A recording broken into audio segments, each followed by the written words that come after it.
16 დღეა უკვე რაც უცხოეთ პროტესტში ვიმყოფებით, უკვე მე-6 დღე არის რაც შემშილობა დავიწყეთ 5 ადამიანმა. ერთ-ერთმა ჩვენმა თანამებრძოლმა პირით დამოიკერა უკვე ერთ-ერთი ჩვენი მებრძოლი ციხეზე შემშილობს, არის ძალიან ესე იგი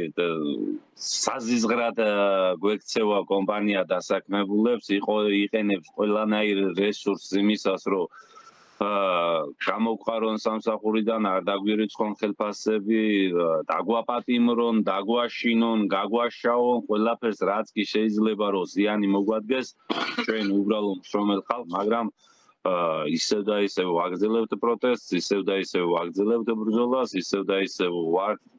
იმის მოლოდინში, რომ უნდა გავიმარჯვოთ და უნდა გამოვიყვანოთ ხალხი ციხიდან, რის გამოც დავიწყეთ შემშილობა. კომპანიამ მიიღო გადაწყვეტილება, რომ თუ გვინდოდა მუშაობის დაწყება, უნდა მოგვეწერა რაღაც უკანონო რეორგანიზაციაზე ხელი, რითაც პასუხისმგებლობას იღებდა კომპანია, ანუ იხსნიდა პასუხისმგებლობას კომპანია და ნებისმიერ დროს გაგვანთავისუფლებდა სამსახურიდან, არანაირი კომპენსაციის გადახდა არ იქნებოდა, არაფერი არც ვერც სარჩელს ვერ შევიტანდით სასამართლოში, ვერანაირ სამართლებრივ დავას ვერ დავიწყებდით კომპანიის წინააღმდეგ, ამიტომ არ მოვაწერეთ ნაწილმა ხელი და ვინც მოაწერა კომპანიაზე ამაზე უკანონო რეორგანიზაციაზე ხელი, დღესდღეობით დასაქმებულების 70%-დან უკვე 20% როგორც მაღაროებიდან, მიწისქვეშა მოპოვებით სამუშაოებიდან, ასევე დამხმარე საწარმოები გააჩნია მაღაროებს, იმ დამხმარე საწარმოებიდან უკვე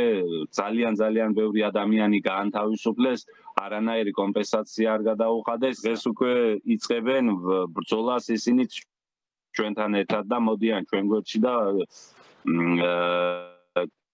ჩვენთან ერთად ვიწყებთ ისევ ხელთავიდან, რომ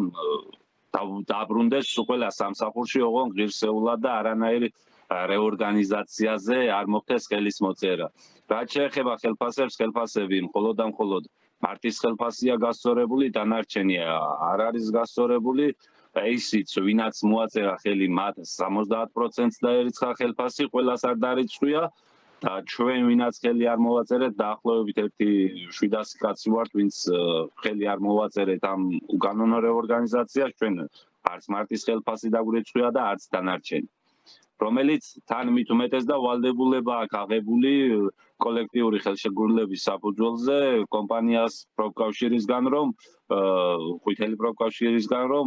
ესე იგი მოცდენა იძულებითი მოცდენა უნდა ანაზღაურებული იყოს 60% და არ ვინაზღაურებს. ძალიან დიდი ეკონომიკური კოლაფსი არის, ფინანსური კოლაფსი არის დღესდღეობით. მარტო ჩვენთან არა, ვისაც არ დარიცხვია 60%, სრულიად თეატრაში ეკონომიკური კოლაფსი არის. არავის არ აქვს რაღაც ეკონომიკური დახინება, ფინანსური დახინება, ყველა გასაჭირში ვართ, ეს ეთყობა მთლიან